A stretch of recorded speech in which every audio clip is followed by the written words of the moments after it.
have you ever wondered why some social media posts do really well while others flop? Like one day, like you'll get a ton of likes and comments and people are sharing, and the next day, nothing.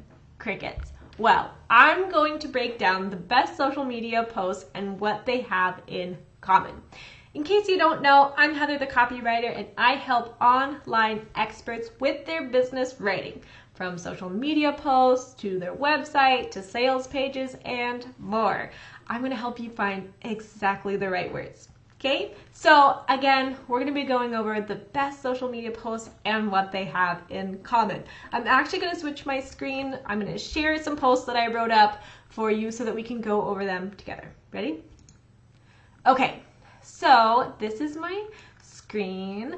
I have shown you a couple of different type of posts because I want you to know that while I'm going to share this formula and this structure with you, some posts will look a little different.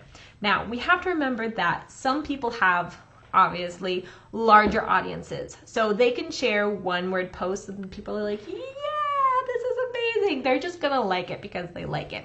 Does that mean you should not share one word post? No, absolutely, go for it. But really what we're going to be analyzing today are longer posts. That being said, I wanted to include some smaller posts and what you should include in them. So if you're going to share a micro post, that's a post that's one word or a couple of emojis, all the way up to one sentence long. So a micro post will not ever be longer than one sentence. Like as you can see, here's my example. I've got my hands full already. It's a wine glass and a shrug emoji. And the picture that was with that was holding a wine glass, holding a baby, you know, right? Like, and then my child saying, "Can you hold this, Mom?" So the idea here is with a micro post, normally you're going to be commenting on the photo above. So if you're sharing a quote, it could just be like the 100% emoji and the heart eyes, you know, or just a short sentence. Like I said, most of the time it's describing the photo above. So you have to have a photo above for context. Without it, the post wouldn't make any sense. It's going to be a similar story for a short post. So again, this was a quote that was shared and it says, "This is what I tell myself when I feel stuck. Drop a heart if you agree." Now, this right here is called a CTA, or a call to action. And what you're doing is you are asking your audience to engage with your post. So even something as simple as drop a heart emoji, right, if you agree, is getting people to engage on and with your content. So I love asking people to drop emojis. It's such an easy way to get engagement, boost your post, get more people to like. If you'll notice, both of the micro and the short post have emojis in it. Emojis are such a great way to like add a pop of color and grab a little bit of attention. You see most people online right now using emojis. They're so popular, and maybe that will change in future years, but for right now, they're very effective. So as often as you can, of course, don't overdo it. As often as you can, drop in those emojis, add them to your content, and help make it pop just that little bit more. Now, the real thing we're going to be talking about, not the real thing, but the main thing we're going to be talking about today is a long post, right? This is a 3+ sentences. Now, the reason it's 3+ is that, especially on Instagram, like most specifically on Instagram, anything past 2 sentences or anything that's like 2 sentences or longer is gonna trigger the more button. So it's gonna, you're gonna see more with 3 dots so that you can read the rest of the post. So a long post, especially on Instagram, needs to really do its job. It needs to do the same on Facebook too, or on YouTube, but Instagram and Facebook specifically, you have to get people's attention.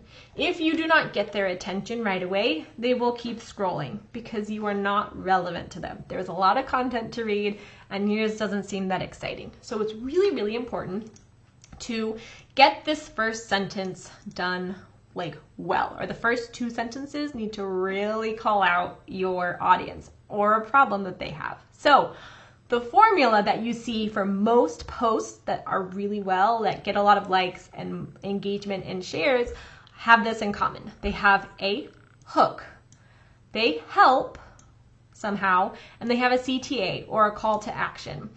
Now, a hook is basically a fancy way of saying a sentence that grabs your reader's attention. Just like this. Want to know the secret to writing captions your audience loves? What I'm doing here with this question is, 1, pulling in my ideal audience. Someone who's not in my ideal audience will not know what a caption is, nor will they care about growing their audience. So I'm immediately calling out people that I want the attention of, right? So that's a hook.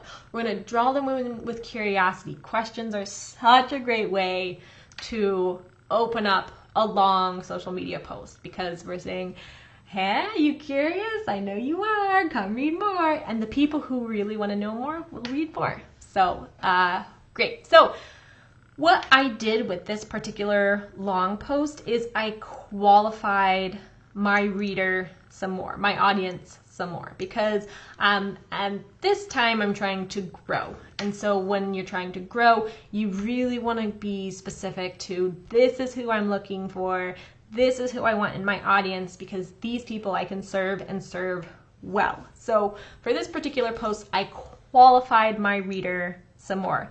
You do not have to do this. This is what I chose to do, but it's always a great idea, especially when you're just growing, to pull in these right people.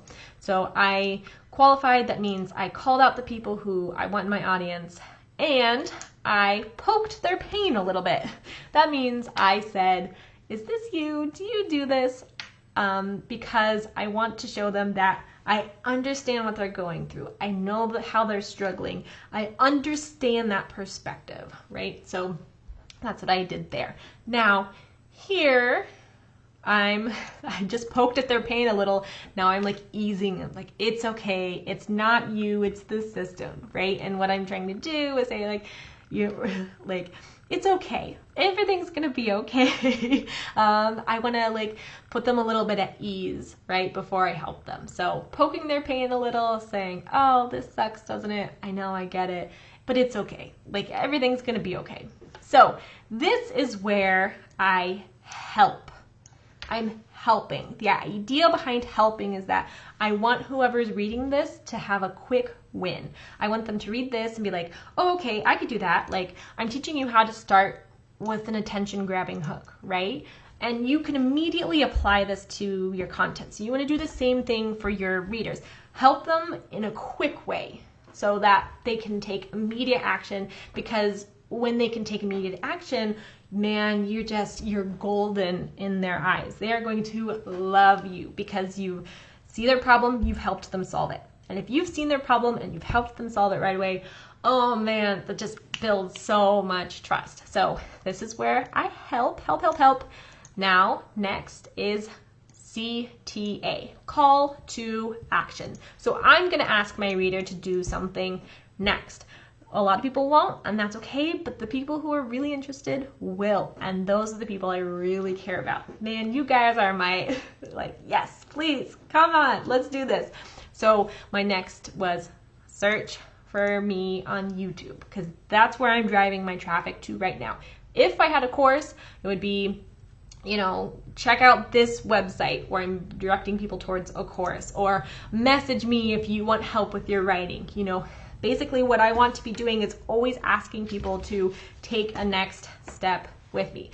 Now, I did have some more examples, but I'm running out of time. I try to keep all of these 10 minutes or under. But what I wanted to say was, sometimes it's not as obvious as that. Sometimes hook, help, CTA is a little bit softer. So like this one, the hook isn't super strong, but I'm still calling out people who are in my ideal audience and saying, hey, I have something for you. I'm always helping though, always helping. And this one I did ask for engagement.